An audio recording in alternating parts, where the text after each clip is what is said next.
นุโมทนาบุญนะแม่เนอะเจ้าของเล่นนั่นน่ะฝึกตนฝึกตัวปฏิบัติเจ้าเด้อสาธุอนุโมทนาเจ้าสาธุเจ้าสาธุเจริญพรสายที่3โทรเข้ามานี้ก็เป็นวันหนึ่งที่ พยายามจะสร้างบรรยากาศเพื่อกับลูกเนนเพื่อเป็นคนที่สามารถที่จะมาจัดรายการวิทยุได้เป็นกำลังในการเผยแผ่ศาสนาพอดีมีสายเข้ามาแดมสายหนึ่งเดี๋ยวครับสายนี้ก่อนเปิ้นจะว่าจะได้พ่องเจริญพรขอบคุณสาท่านโยมป้อแนะนำตัวน้อยหลวงพ่อบุญมีอยู่บ้านเมืองกลางอำเภอจอมทองสาธุโยมป้อจอมทองเชียงใหม่สัญญาณเป็นได้พ่องป้อบุญมีสัญญาณชัดเจนดีท่านสัญญาณชัดเจนเนาะอันบ้านที่บ้านนี่จะหนาวเนาะป้อเนาะมันหนาวไม่เจ้านะท่านเย็นอยู่ป้อหนาวป้อเย็นเนาะเมื่อวันนี้ก็ป้อฮ้อนอยู่เนาะป้อเนาะนะเมื่อวานก็ฮ้อนแล้วก็โมงกี่โมงอยู่ฮ้อนแล้วอันโทรมาให้กำลังใจลูกเนนเนาะป้อขอเป็นกำลังใจลูกเนนนะท่านอาจารย์ด้วยขอลูกเนนมันศึกษาไปเลยเดี๋ยวเราจะเริญก้าวหน้าสาธุอนุโมทนาบุญกับโยมป้อเนอะครับเป็นกำลังใจท่านเด้อขอไว้สาธุได้กำลังใจจะนักโยมป้อบุญมีนะจากอันจอมตองเชียงใหม่โทรมาให้กำลังใจลูกเนนกับว่าอันจอมตองนี่ถ้าจะหนาวนักแกนเนอะนะเพราะว่าลำปางขนาดนี้เนี่ยหนาวมากเลยนะฟังนั่งกันในสันงบๆงับแล้วเนี่ยนะพอดีมีสายเข้ามาแถมสายหนึ่งครับสายนี้ก่อนเปิ้นจะว่าจะได้พ่องเจริญพรกราบนมัสการครับผมอันคุณโยมแนะนำตัวน้อยครับอาสาป้องกันภัยสันติสุขครับผมโดยหล่อครับผมพี่น้องโดยหล่อเชียงใหม่เนาะอาสาป้องกันภัยอำเภอสันติสุขบ้านสันติสุขเนาะโดยหล่อคุณโยมวันนี้สัญญาณเป็นได้พ่องครับมันก็สัญญาณปกติดีมีขาดหายเป็นบางตอนครับผมมีขาดหายเป็นบางช่วงเนาะวันนี้มีอยากจะเพิ่มเติมให้กับลูกค้าลูกเนนพ่องคุณโยมวันนี้ผมจะคือคติธรรมอยู่ที่ว่าวัดนะคือคติธรรมอยู่ที่ว่าจงยึดคติธรรมของคนปล่อยนะครับครับผมเจริญพรยึดคติธรรมปล่อยไปที่ว่าถ้าจะทำอย่างก็ได้อินาสมาธิครับเด้อ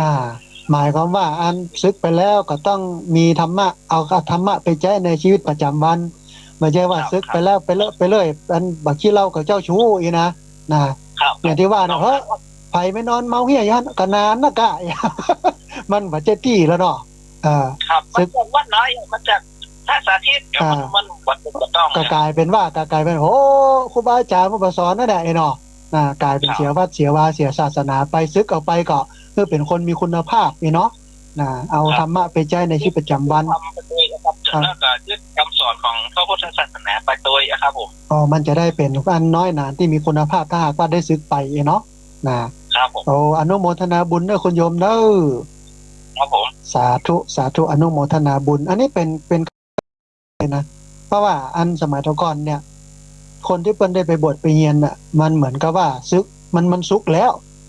มันเหมือนคนสุขคือได้ไปบวชแล้วใจได้แล้วนี่เนาะไผก็ต้องการลูกซึกไปกับไปเป็นครูเป็นทหารเป็นหยังสปะเดี๋ยวนี้ซึกไปกับบ่ขี้เหล้ากับเจ้าชู้เนี่ยหลายคนว่าอันน่ะว่าต้องเอาไปปฏิบัติใจในชีวิตประจำวันตัวพอดีมีสายเข้ามาแถมกำหนึ่งครับสายนี้ก่อนเปิ้นจะว่าจะได้พ่องเจริญพรเจ้าอาจารย์อยู่ไหนเราจากบ้านการนะเจ้าบ้านห้วยการบ้านห้องหล่อปูนเนาะเป็นใดพ่องแม่วันนี้สัญญาณชัดเจนดีเนาะชัดเจนดีเจ้าอนุโมทนามีอย่างจะฝากคือกับลูกพระลูกเนนพ่องลูกพระลูกเนนเก่งทุกตนทุกองเลยเนาะเนี่ยน้อยก็จะได้มาเทศแทนพระอาจารย์เลยเนี่ยเนาะเป็นวัดเนาะก้าวไกลเป็นเจ้าเป็นนอที่จะสืบต่อพระศาสนาเนาะสาธุแล้วก็ขอกำลังใจพระอาจารย์เลยเนอะสาธุอนุโมทนาบุญนะแม่เนอะสาธุเจริญพรอนุโมทนาพี่น้องเชียงรายพี่น้องเมืองน่านพี่น้องพะเยาพี่น้องลำพูนเชียงใหม่ลำปางแม่ฮ่องสอนที่ไหนตั้งใดที่ติดตามรับฟังอยู่ตลอดจนถึงอันนี้ตั้งวิทยุเนาะตลอดจนถึงตั้งอินเทอร์เน็ตโดยต่างประเทศโดยต่างจังหวัดโดยเรียนเชิญเจริญพรได้โทรเข้ามาร่วมเอ่ยกันโทรเข้ามาร่วมแสดงความคิดความเห็นกันที่เบอร์064 125 4122 เบอร์0641254122วันนี้มีสายเข้ามาสายหนึ่งครับสายนี้ก่อนเปิ้นจะว่าจะได้พ่องเจริญพรเจ้ากับพระเจ้าท่านพระอาจารย์อันยมแม่แนะนำตัวน้อยแม่ทำนวนบันสมุทรสอนและผมปานเจ้าโอสาธุอนุโมทนาบุญยมแม่สัญญาณเป็นได้พ่องเจ้านี้ก็ชัดเจนดีเจ้าโอ้ชัดเจนดีเนาะมีอย่างจะฝากให้กับลูกค้าลูกเนนพ่องกับผู้เอาคุ้มแต่แฟนพระอาจารย์เนาะจินเสียแรงบิ่งเป็นลูกเน้นเป็นคนดีกับลูกเน้นก็ขอทำสมใจสมความปรารถนาของพระอาจารย์ก็แล้วกันเนาะพยายามกับฝึกหัดขัดเกลาไปเนาะเจ้าเงยกำลังใจลูกเนนเนาะเจ้าก็จะเงยกำลังลูกเน้นแล้วก็พระอาจารย์โดยเจ้าปั่นไปนี่ลูกเน้นเจ้าสาธุอนุโมทนาบุญนะแม่เนอะเจ้ากับไอ้สาธุอนุโมทนาเรียนเชิญเจริญพรนะท่านผู้ฟังนะที่เบอร์0641254122เบอร์0641254122เวลาเลยจัดนักท่านผู้ฟังเขาจะเลิกกันประมาณสัก7 โมงเมื่อเจ้านะวันนี้มีประเด็นหลายประเด็นมีคนมาหลายคนแล้วก็มีญาติโยมรุ่นโผเข้ามาพอดีมีสายเข้ามาเดิมสายหนึ่ง เดี๋ยวครับสายนี้ก่อนเปิ้นจะว่าจะได้พ่องเจริญพรพระเจ้าท่านพระอาจารย์เจ้าคุณโยมแนะนำตัวน้อยน้องแม่โทรมาจากเวียงป่าเป้าบ้านให้ตามเจ้าเวียงป่าเป้าเจียงไฮ้เนาะแม่เนาะเจ้าโยมแม่ฟังอยู่เน้อสัญญาณเป็นได้พ่องโยมแม่ชัดเจนเน้อเจ้าโยมแม่ขอการภาษาลูกเน้นทุกส่วนทุกองค์เน้อขอเป็นอันลูกแก้วเนาะลูกแก้วของพระศาสนาต่อไปนะเจ้าสาธุอนุโมทนาบุญสาธุโยมแม่โยมแม่จากเจียงไฮ้บอกว่าเป็นลูกแก้วของพระศาสนาแก้วหรือว่ารัตนะเนี่ยก็คือความเป็นอันคนประเสริฐเป็นอันที่ประเสริฐเป็นอันที่ดีนะอันเปิ้นก็พยายามจะเป็นคนที่ดีของพระศาสนาสืบต่ออายุของพระพุทธศาสนาเนาะพอดีมีสายเข้ามาเดิมสายหนึ่งเดี๋ยวครับสายนี้ก่อนเปิ้นจะว่าจะได้พ่องเจริญพรไม่สาพระอาจารย์ครับโยมป้อแนะนำตัวน้อยป่อประเสริฐมันนาแดงอำเภอน้อยจังนั้นนะครับนี่สาธุป่อนันประเสริฐป้อวันนี้เป็นได้พ่องสัญญาณครับชัดเจนดีครับท่านอาจารย์ครับชัดเจนนี่เนาะป้อมีอย่างจะฝากให้กับลูกพระลูกเนนพ่อที่ว่าลูกพระลูกเนนเนี่ยอันตั้งใจดีเห็นดีนี่ป่อดีอกดีใจครับที่อันพระเนนเป็นปฏิบัติตัวดีเนาะเฮาก็มีแฮงได้กำจูใส่เข้าบาตรให้เปิ้นได้ฉันเนาะครับผมกำลังใจครับลูกอันลูกเน้นได้เห็นกันจริงนะถ้าขี้ค้านตื่นขวายบ่ห้ามบ่เฮียนเฮาก็บ่ค่อยมีแฮงอย่าไปส่งเข้านะพ่อเนาะครับถ้าได้ฟังเยอะก็ชื่นใจเนาะครับกำลังใจดีจะดีนะครับกำลังใจจิตพดจิตใจดีครับเมืองน่านเป็นได้พ่องอากาศย่อมป้อนหนาวก็ไม่เจ้านี่หนาวอยู่ครับท่านอาจารย์ครับปอกันครับไม่เหมาะตอนนี้หมอกลงนะตอนนี้นะนั่งกันต้องนอก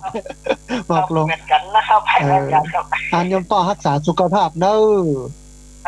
และขอให้อาจารย์กันจิตให้รักษาความดีๆกันดีๆมีชุบอันนี้มันแนวครับสาธุอนุโมทนาบุญไว้สากำลังใจทางครับสาธุยมป้อนันประเสริฐบ้านนาแดงนาน้อยเมืองน่านโทรเข้ามาให้กำลังใจกันพอดีมีสายเข้ามาเดิมสายหนึ่งเดี๋ยวครับสายนี้ก่อนเปิ้นจะว่าจะได้พ่องเจริญพรไว้สาครับน้องเบียวเด้อสาธุยมเบียวนะผู้พิการทางด้านสายตาเชียงใหม่วันนั้นไปป้ากันวัดตุ้งโป่งมั้งเหรอแม่นละบ่ได้อู้กันสักกรรมงานมันคนหลายเดี๋ยวก่อนวันนั้นนี่หันผมอยู่เนาะหันละได้ฟังเพลงตัวลูกผมไม่ได้ยกแขนอาจารย์นะครับพอดีพระอาจารย์นั้นมีภารกิจแล้วมาขวายก็เปิ้นแล้วกลับเจ้าก็เปิ้นว่าอาจารย์นึกแต่ว่าน้อยข้อถอยใหญ่ก็ที่เราไม่ได้ดูอาจารย์อย่างนั้นเดี๋ยวได้ปะกันโยอยากสัมผัสมาได้เดี๋ยววันหลังมีโอกาสได้ปะได้พบกันอยากจะให้สามเณรเนี่ยเปิ้นถ้ามีโอกาสเนาะทุกอาทิตย์นะครับถ้าอาจารย์มาจัดกันถ้ามีโอกาสอยู่ได้นะครับเนาะปาเปิ้นมาตัวเนาะครับจะได้มาอุปจาว่าช่วงชีวิตประจำวันที่เปิ้นอยู่เนี่ยใน จะได้พ้อง อ่า ความรู้สึกเปิดว่ามันเป็นจะได้พ้องอะไรเงี้ยพ้องผมน่าสนใจเนอะน่าสนใจแล้วก็ส่งเสริมพระพุทธศาสนานะครับเป็นการดีอ่ะการดีแล้วก็เวลาเอาคัดเก่าเปิดเนี่ยมันอาจารย์โอ้ในวิทยุตอนที่เขาไม่ทำคะแนนเจอเนี่ยเขาที่จะได้ให้เปิดมีชีวิตอยู่ในพระวรพุทธศาสนาต่อไปนะครับ อ่า แล้วก็เดี๋ยวจะแจ้งหน่อยว่าอัน104เพิ่นต่อชั่วโมงหนึ่งนะครับ โอ้อนุโมทนาบุญเนอะ เพราะว่าปกติจะเป็นรายการของท่านพระครูติดเนาะแต่ว่าเป็นต่อชั่วโมงพอดีอาจารย์ให้อย่างนี้พระราชกิจก็จะได้พูดนะครับเนาะเป็นต่อชั่วโมงหนึ่งนะครับ อ๋อสาธุอนุโมทนาบุญเดี๋ยวท่านอาจารย์พระครูอภิวัฒนวิกรมก็จะได้จัดสรรเวลาเนาะครับถ้ามีโอกาสเนาะสัมมาเนรอันนี้เนาะ ได้มาอู้มาเอ่ยเนาะก็จะได้ฝึกเขาเป็นครูบาอาจารย์ที่สามารถมาเทศน์มาแนะนำญาติโยมได้ตั้งหน้าเนาะอย่างนั้น นั่นแหละครับก็ขออาจารย์อย่างบอก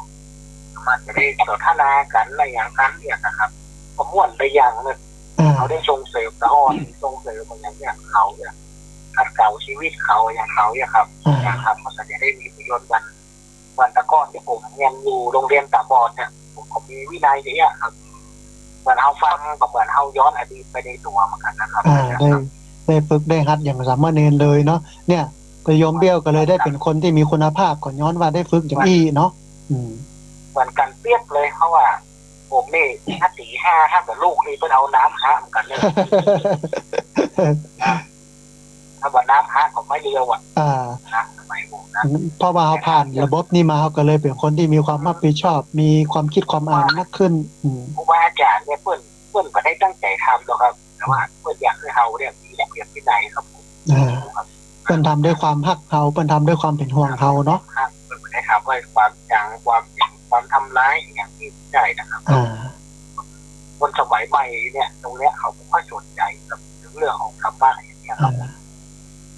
เอาไปอีกคนแล้วกันข้าวพ่ออาจารย์โอ้สาธุอนุโมทนาบุญยมเบี้ยวจากเชียงใหม่เป็นผู้พิการทางด้านสายตาฟังประจำวันก่อนไปปะกันที่วัดตุ้งโป่ง ที่เมืองปานลำปางกับได้ปะกันสักกรรมคือปะกันไม่ได้เข้าอู้กันสักกรรมด้วยความที่1อาตมาภาพไปขวายกว่าหมู่แล้วก็2อันงานมันเกิดกันท่านอยู่ที่จริงเพิ่นใครปะใครปบได้โอได้เอ่ยกันพอดีมีสายเข้ามาแถมสายหนึ่งครับสายนี้ก่อนเพิ่นจะว่าจะได้พ้องเจริญพรครับผมกลับไปสาครับท่านอาจารย์สาธิตธีรปัญโยอ๋อสาธุอันพี่เนนเนาะครับผมสาธุอันพี่เนนแนะนำตัวน้อยครับผมเก้ากับผมสามเณรรักปัญโยนันท์แห่งวัดสันเหมืองตำบลหนองร่องอำเภอเวียงหนองร่องจังหวัดลำพูนครับผมโอ้สาธุอันเป็นได้พ้องอันได้ฟังลูกเนนน้องเนนอู้เอ่ยแล้วมีอย่างจะเพิ่มเติมเมื่อกำลังใจพ้องครับผมเป็นกำลังใจลูกเนนทุกรูปสู้ๆต่อไปแม้ว่าบางทีเขาอาจจะมีปัญหาอย่างบางสิ่งบางอย่างแต่ว่าเขาก็จะล่วงพ้นข้ามไปขอให้ลูกเนนถ้าได้อยู่กับวัดกับวาขอให้ได้เป็นนักเทศที่เสียงดีได้เป็นนักจัดรายการที่ได้คุณภาพอย่างวันนี้ลูกเนนทุกรูปถือว่าเป็นเอกลักษณ์เฉพาะตัวของแต่ละองค์นะครับวันนี้ก็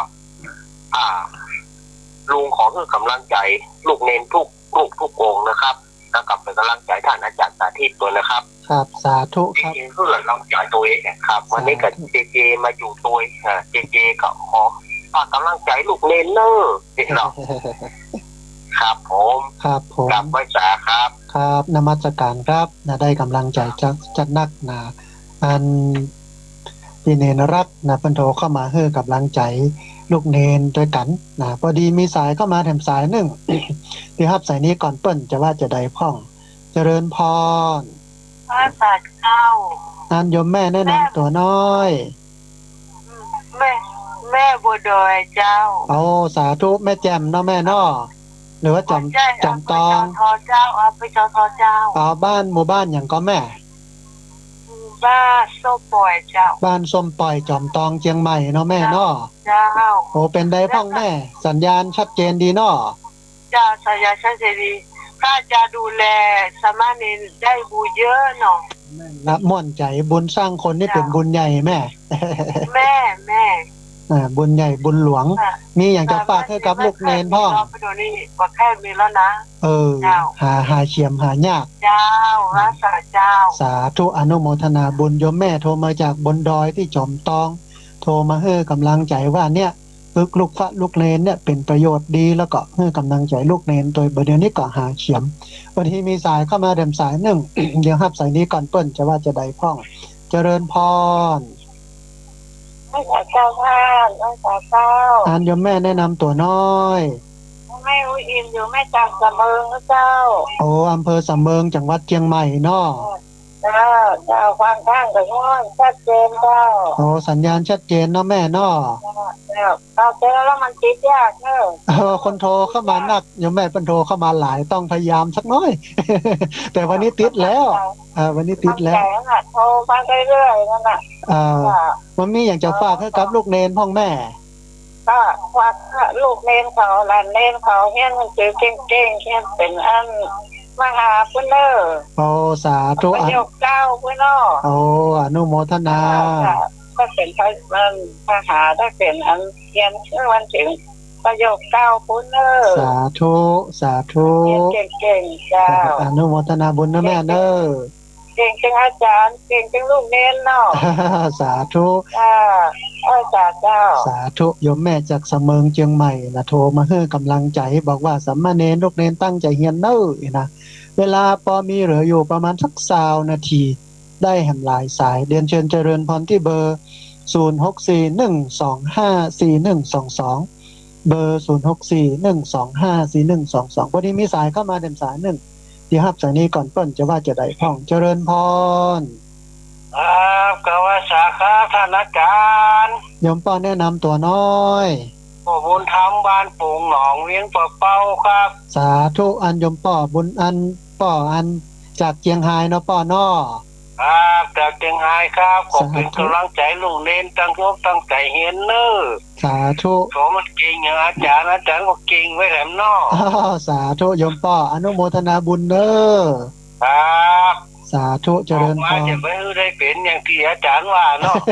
ที่เราเจ้าสู้อีก เพื่อมันมีคุณภาพเนาะป้อเนาะ ครับผมมีคุณภาพครับ ไม่ได้เป็นที่เปิ้งของเจ้าบ้านเจ้าจองน้อยหนานี่ต้องเป็นที่เปิ้งนะไม่ใช่ว่าขี้เราเจ้าชู้นะเนาะ ครับถ้ามาเป็นงานเนี่ยเพิ่งกมได้เนาะ เสียหายหมดนะป้อเนาะหมดสภาพเนาะป้อเนาะ ครับมันหมดสภาพ อนุโมทนา ที่ได้เห็นมาเนาะมันเอาได้มาแล้วมันหมอใจเนาะ แม่นละเอาละไว้เอาซึกไปกับห้อยไว้กับแปลงวัดนะครับ มันออกไปแล้วมันเอาไว้ห้อยไว้เองนั่นแหละเนาะ ตัวเจ้ากับตัวไปเก็บเมียเป็นพวกเป็นขว้านะเพราะนั้นเนี่ยต้องเอาไปตัวเนาะ ครับตัวเราเป็นใจเนาะ สาธุอนุโมทนาบุญโนเปล่าเนอ ครับกราบไหว้สาครับ สาธุอนุโมทนาบุญเรียนเชิญเจริญพรท่านผู้ฟังเวลาเลยหันเปเลอะที่เบอร์0641254122เบอร์0641254122วันนี้เอาสัมมาเนรที่อยู่ตัวนี้นะประมาณ22รูปนะปกติก็ ชวนญาติโยมมาถวายภัตตาหารน้ำปนะทำบุญอันเรื่องของการสร้างกุฏิเรือนพักสัมมาเนรตอนนี้ใกล้จะแล้วท่านผู้ฟังเหลือกระเบื้องปืนกับเหลือมันกับเรื่องของอันสีผนังกระเบื้องปืนก็70,000 กว่าบาทสีผนังก็90,000 กว่าบาทแสนปลายเหมือนกันนะท่านผู้ฟังใช้เวลาอยู่ญาติโยมก็หอมกันมาเรื่อยๆพอดีมีสายเข้ามาแถมสายหนึ่ง เดี๋ยวรับสายนี้ก่อนเปิ้นจะว่าจะได้พ่องเจริญพร เสียเจ้าค่ะจ้า เจริญพรโยมแม่แนะนำตัวน้อย แม่อยู่อำเภอลีเจ้า อำเภอลีละปูนเนาะแม่เนาะ เจ้าบันบัว บ้านบัวแม่หลงก้า แม่นา สาธุสัญญาณแม่น ใหญ่เป็นไม่เอาเบอร์ที่เก่าไม่ใช่ใช่เปล่า เปลี่ยนเบอร์ใหม่โยมแม่ เบอร์เก่าอันซิมมันหายซิมมันหายเป็นได้บ้างแม่สัญญาณชัดเจนดีกว่าวันนี้สัญญาณชัดเจนดีเนาะ สัญญาณชัดเจนเจ้า สาธุมีอย่างจะฝากให้กับลูกเนนพ่อง ลูกเน้น เรียนหนังสือเก่งๆเนาะ เอาขอให้ตั้งใจเรียนหนังสือให้เก่งๆนี่เนาะแม่เนาะ เจ้า โอ้อนุโมทนาบุญเด้อแม่เด้อ เจ้า สาธุอนุโมทนา เดี๋ยว สาธุสาธุนายโยมแม่หลงจากบ้านบวกอำเภอลีละปูนโทรเข้ามาให้กำลังใจลูกเนนแล้วก็บอกว่าให้ลูกเนนตั้งใจเรียนเด้อให้เรียนหนังสือเก่งๆนะนั้นเหลือเวลาแหมประมาณสัก10ปลายๆน้อยๆนะอันพอดีมีสายเข้ามาแถมสายหนึ่งเดี๋ยวรับสายนี้ก่อนเพิ่นจะว่าจะได้พ่องเจริญพร เจ้าไว้สารเจ้าพระอาจารย์จากบ้านดงฤาษีบ้านห้องลำพูนนะเจ้า สาธุอันเป็นได้พ่องคุณโยมสัญญาณวันนี้ สัญญาณดีชัดเจนมีเจ้า โอ้สาธุอนุโมทนามีอยากจะฝากให้กับลูกพระลูกเนนพ่อง เป็นกำลังใจให้เนนเนอร์จะได้ความรู้เนาะเจ้าแล้วก็อันไม่อยากจะอันทำบุญแล้วก็อยู่ไกลอยากทำได้อย่างไรเจ้า อ๋ออันเดียวจะได้บอกหมายเลขบัญชีของวัดเนาะแม่เนาะเดี๋ยวโยมแม่อันทำบุญ เจ้า พัน อาจารย์เปิดเปลี่ยนมันเปลี่ยนเลขใหม่อันไม่กดก็มันเจ้า อ๋อ เจ้าไม่ได้ เบอร์เก่าไม่ได้ใจแม่ใจเบอร์นี้ประจำละเนาะนะ เจ้าอาจารย์นั้นบอกมันๆในเจ้าเพราะว่ามันคนมันก็มาโอ้โหเจ้า อ๋อได้แม่ได้สาธุ ไม่สาเจ้า อนุโมทนาบุญเนอนะพอดีเสร็จแล้วอันโทรศัพท์มันลุนะบูฟัง โทรศัพท์ลุแล้วทีนี้ก็ที่มันลุก็เพราะว่าไปย้ายนั่งร้านที่อาคารเนนั่นนะยกแล้วมันกลิ้นอันกระเป๋าอังสะแล้วมันก็ซดออกมาตกนะคว่ำอยู่หั่นหงายพอต้อหน้าจอแตกนะเอาไปซ่อมเสี่ยงปันไปแล้วก็เปลี่ยนซิมใหม่พอดีอันไปพอปัจจัยพอจะมีเหลือหั่นน้อยหนึงก็ไปซื้อมาเครื่องหนึงเอามาใช้กับการจัดรายการคืออัดเสียงก็มีอยู่3เครื่องออกเครื่องหนึงออกรายการเครื่องหนึงคือโทรเข้าเครื่องหนึงอัดเสียงเครื่องหนึงปรากฏว่าซิมที่ใช้ประจำมันหายไปก็เลยไปซื้อซิมใหม่มาปกติตอนนี้ใช้เบอร์นี้นะบูฟัง0641254122เบอร์0641254122ถ้าท่านผู้ฟังที่ฟังอยู่อยากจะโทรเข้ามาร่วมเอ่ยกันโทรเข้ามาร่วมแสดงกันกุดความเห็นกันสามารถโทรเข้ามาได้ที่เบอร์0641254122พอดีมีสายเข้ามาแถมสายหนึ่งเดี๋ยวรับสายนี้ก่อนเปิ้นจะว่าจะได้พ่องเจริญพรเจริญพร เจ้าไว้สาเจ้า อ่านโยมแม่แนะนำตัวน้อย แม่เวียงป่าเจ้าแม่กันธนีเจ้า อยู่อำเภอ เวียงป่าเป้าเจ้า อำเภอเวียงป่าเป้าเจียงไฮ้เนาะสัญญาณเป็นได้พ่องแม่วันนี้ เจ้าชัดเจนดีเจ้า ชัดเจนดีเนาะมีอย่างจะฝากให้กับลูกพระลูกเนนพ่องโยมแม่ เจ้าเขาเป็นกำลังใจให้ลูกค้าลูกเน้นเก่งๆไปดูดินทุกเจ้า โอ้ เจ้าก็ด้านเลี้ยงค่าเลี้ยงเน้นนี่7 โสนนะเจ้า โอ้ เจ้าก็เลี้ยงมาตลอด อุปถัมภ์เนน7รูปเนาะ เจ้าเทศลูกหลายปีมาแล้วเจ้า โอ้น่าอนุโมทนาอันนี้อันเป็นอุบาสกของแท้ อ๋อ นะ คือลูกเน้นเจ้าลูกเน้นนี่อันเจ้า สาธุอนุโมทนาบุญนะแม่เด้อ ก็เกิดจากคนในคนไปตลอดเลยเจ้า สาธุเจริญพรอนุโมทนาบุญพอดีเวลาเหลืออยู่ท่านผู้ฟังที่เบอร์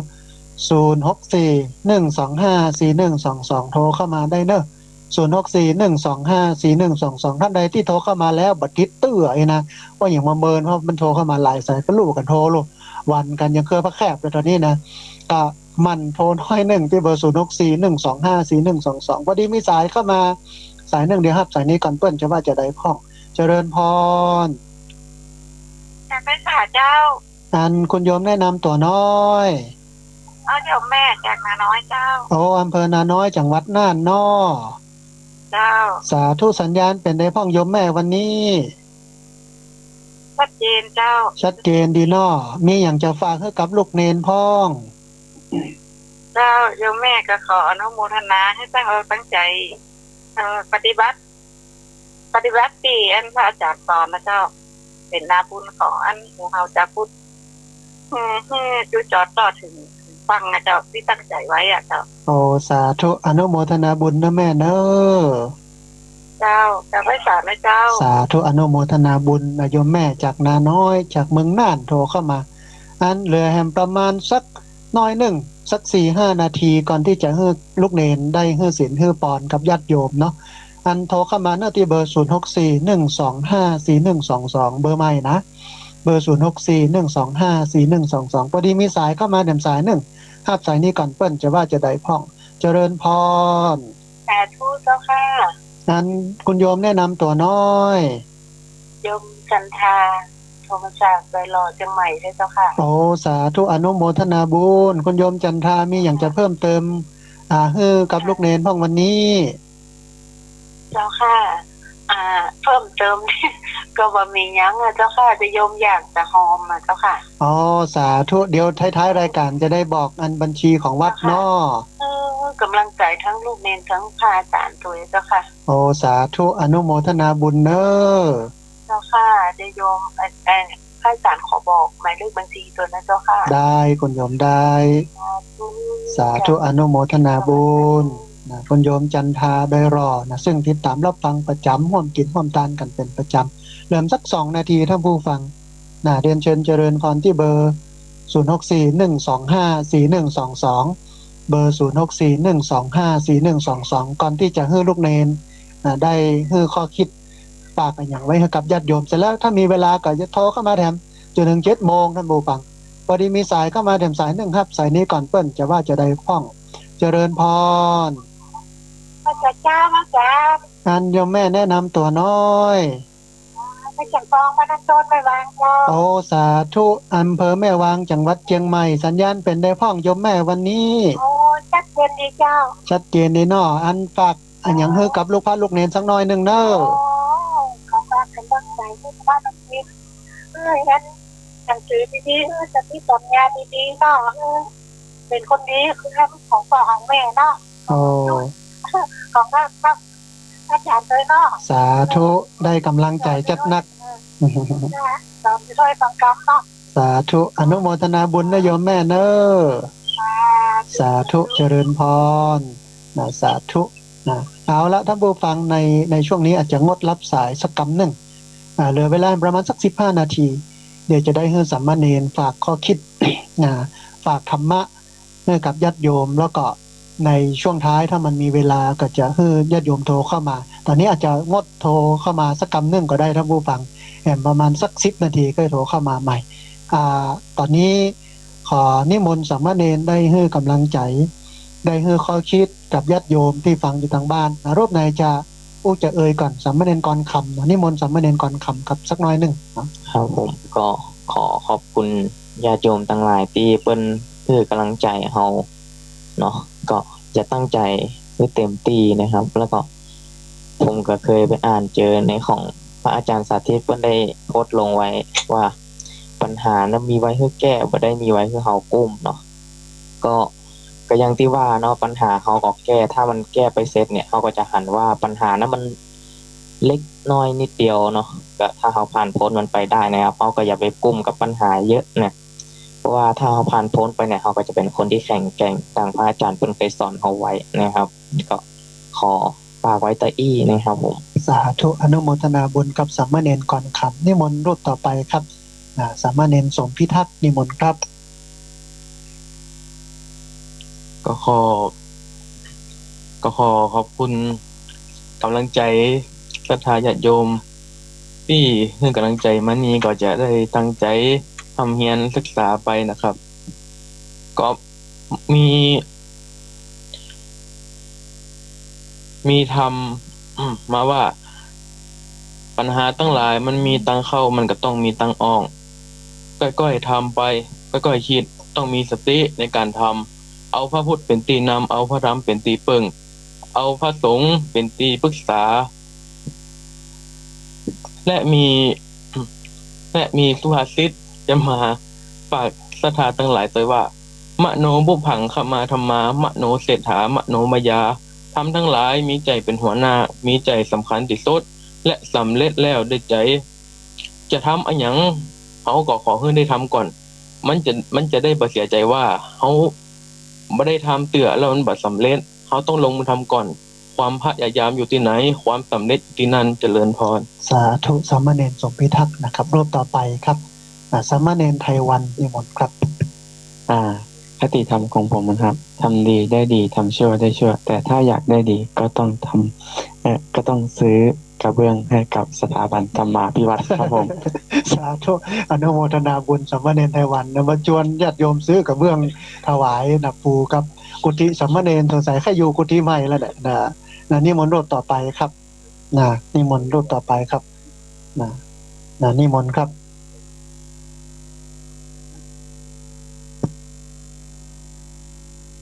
นิมนต์ครับ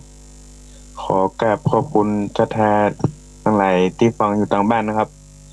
วันนี้สามเณรก็จะมีธรรมมานำเสนอนะครับ ก่อนนอนล้างเท้าตื่นเช้าล้างหน้าแท้ทุกข์จงล้างด้วยสติสมาธิปัญญาแท้กิเลสแปดเปื้อนขึ้นมาจงล้างด้วยใจครับผม สาธุอนุโมทนาบุญกับสามเณรจิรพงศ์เนาะอันนี้มนต์รูปต่อไปครับสามเณรม่องอันนี้มนต์ครับ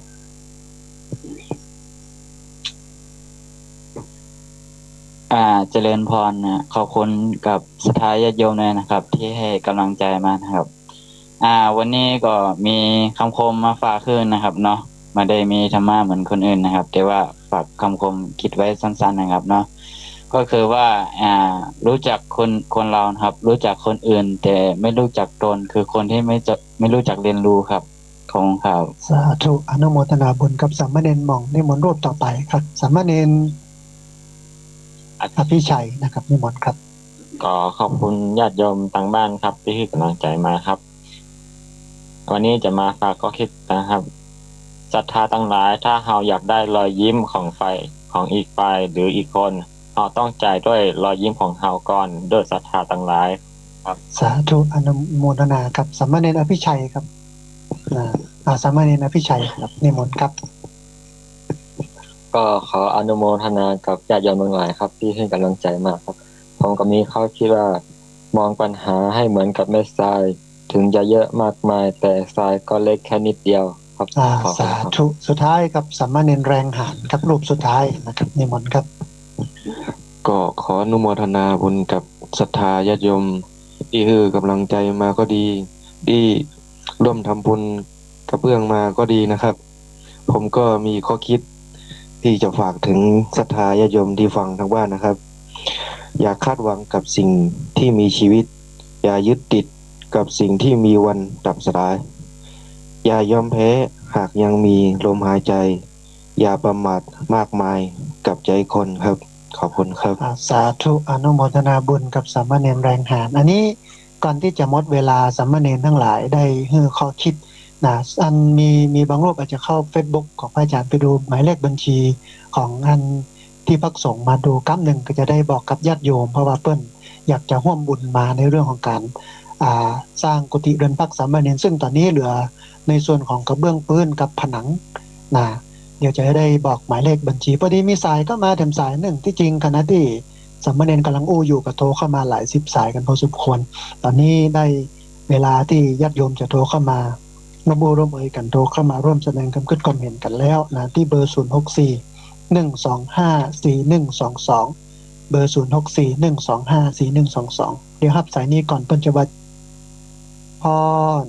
เป็นวัชการท่านพระอาจารย์ครับสาธุโยมป้อแนะนำตัวน้อยก็รอน้อยอยู่วัดพระธาตุในจีดีนะครับสาธุอันเป็นยังไงพ่อโยมป้อสัญญาณชัดเจนดีกอชัดเจนดีครับผมโทรมาขนาดนักมาใครติดครับสาธุพอดีเพิ่นโทรมาหลายสายโยมป้อต้องขออภัยอันโยมป้อมีอยากฝากกับลูกเนนพ่องในฐานะที่เป็นน้อยเป็นนานเป็นพระมักเก่าสมัยเก่าโบราณที่เป็นเนนชอบได้ประโยคเก่ามีวัดย้องคำลำปางเนี่ยเจริญพรแล้วก็อันเดี๋ยวนี้ยังอยู่ก็มีอยู่โยมป้อที่ลำปางนี่มีที่เปิ้นเฮียนเปิ้นสอบกันอยู่ตลอดเวลาอยู่เหมือนกันได้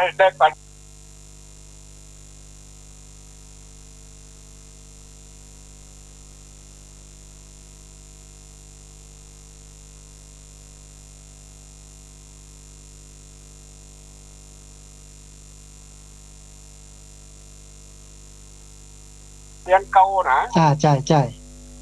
อยากจะร่วมทำบุญสร้างกุฏิเรือนพักสามเณรตอนนี้กล้ากับเบื้องกับในส่วนของงานผนังหน้าตาสีผนังเนาะ สามารถโทรเข้ามาร่วมบุสามารถอันทำบุญได้ที่หมายเลขบัญชีของสถาบันธรรมาภิวัตรเลขบัญชี5360770แล้วก็7นะมันหมายเลขบัญชี536077000แล้วก็7นะอันเป็นธนาคารกรุงไทยเป็นธนาคารกรุงไทยเนาะหมายเลขบัญชี536077000แล้วก็7นะ0 3ตัวแล้วก็7เนาะอันเดียวท่านผู้ฟังที่อยากจะร่วมทำบุญอาจจะโทรเข้ามาหลังรายการแห่งกรรมนึงก็ได้เอามาอู้เอ่ยในเรื่องของรายละเอียดต่างๆกันได้เนาะอันพอดีมีสายเข้ามาสายหนึ่งเดี๋ยวครับสายนี้ก่อนเปิ้นจะว่าจะได้พ่องเจริญพรไว้สาเจ้าโทษจากปักปังจังเขียนนะเจ้าโอ้สาธุสัญญาณเป็นได้พ่องโยมแม่สัญญาณ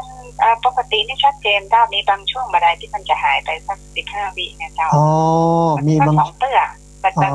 เมินนั่นนะเจ้าช่วงหลังๆนี่ก็บ่เป็นละอ๋อสาธุอันมีอย่างจะเพิ่มเติมเมื่อลูกเนนพ่องวันนี้เจ้าก็คือก่อนอื่นนี่ก็ขออนุโมทนากับลูกพระลูกเนนทุกตนนะเจ้าที่แล้วก็ชื่นชมโดยที่ได้เข้ามาอยู่ในสถาบันนี้นะเจ้าแล้วก็ถือว่าสามเณรทุกตนทุกองค์เนี่ยโชคดีกว่าอีกหลายๆคนบอกว่าจะเป็นฆราวาสหรือเป็นเนรเนี่ยนะเจ้าที่จะได้เข้ามามีโอกาสแบบนี้นะฮะแล้วก็ขอให้สามเณรนี่นำเอาความรู้เนี่ยจึงตั้งโลกตั้งธรรมเนี่ยไปใช้ในการดำรงชีวิตต่อไปนะเจ้าถึงแม้ว่าเพิ่นจะซึกไปแล้วในอนาคตหรือว่ายังอยู่ในเป็นพระเป็นเนรต่อไปอยู่นะเจ้าขออนุโมทนาสาธุโดยนะเจ้าสาธุอนุโมทนาบุญกับคุณโยมสาธุท่านผู้ฟังที่ฟังอยู่ทางบ้านเนาะเวลาพอที่จะมีเหลืออยู่นะตะกี้ป้อที่เจียงไฮ้บอกว่าโทรเข้ามาจะบ่ต้องโทร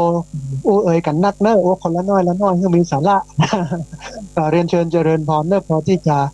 มีเวลาเหลืออยู่ให้กับญาติโยมเพราะว่าวันนี้เป็นวันพิเศษเอาสามเณรจำนวนหลายรูปก็คือ8รูป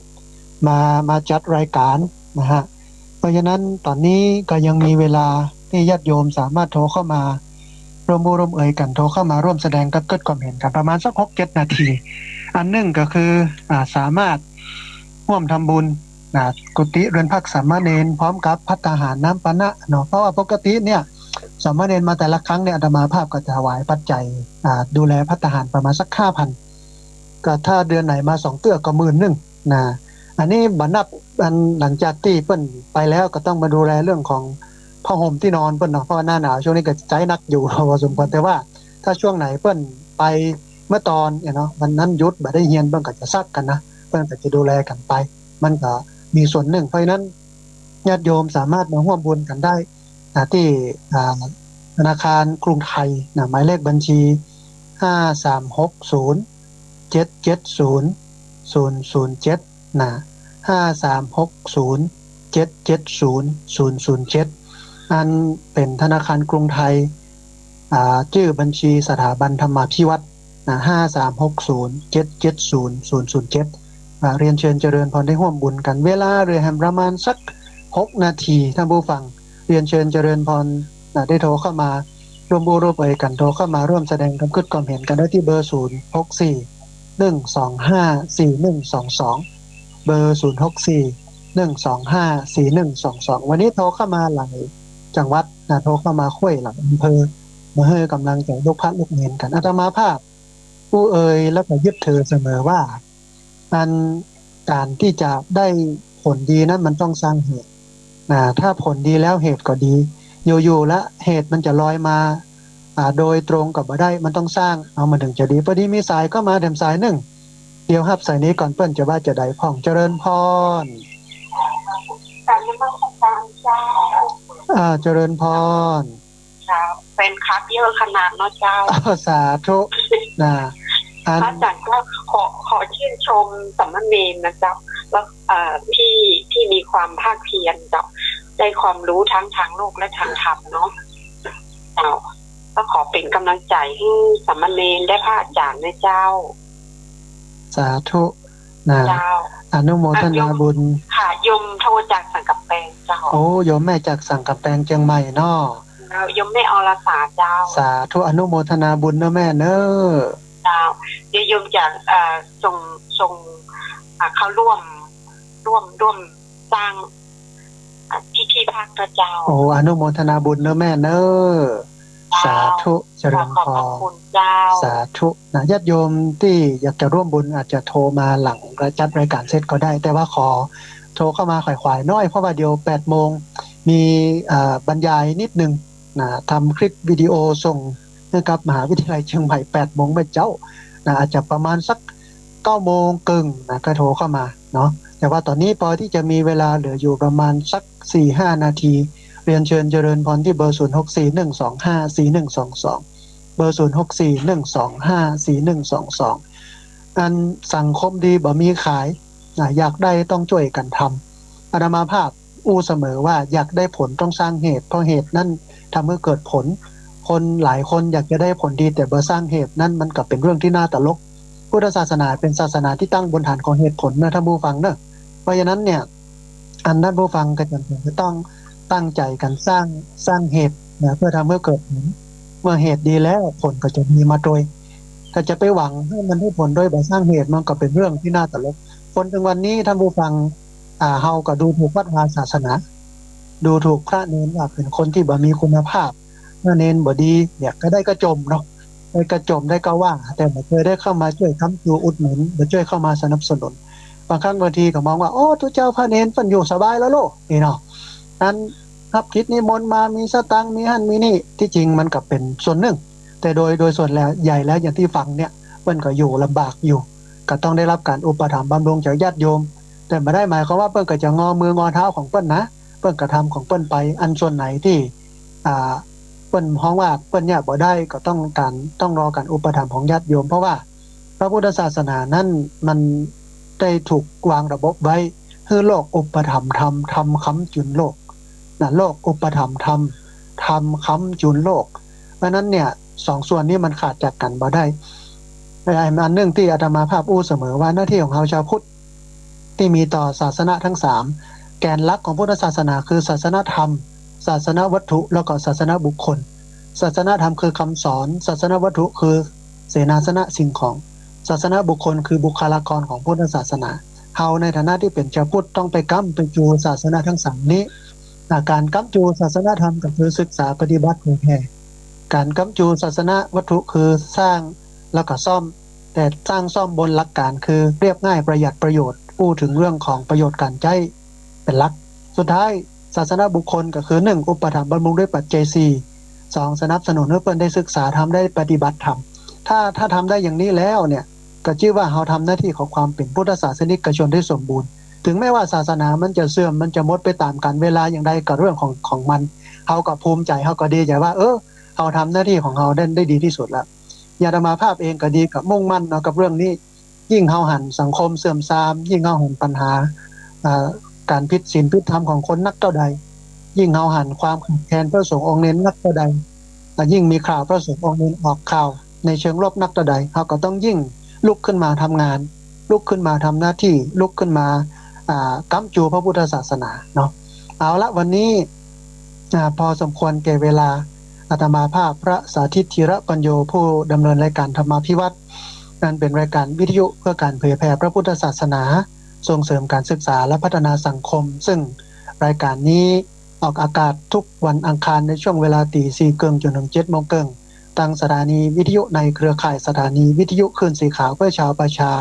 หลายคลื่นหลายสถานีหลายจังหวัดพร้อมกับการออกอากาศผ่านทาง Facebook Live ซึ่งเป็นไลฟ์สดของทางวัดไฝหินและก็สถานีวิทยุวัดไฝหินรวมไปจนถึงการบันทึกเทปเอาไปออกอากาศผ่านทางสถานีวิทยุเพื่อการศึกษาและพัฒนาอาชีพ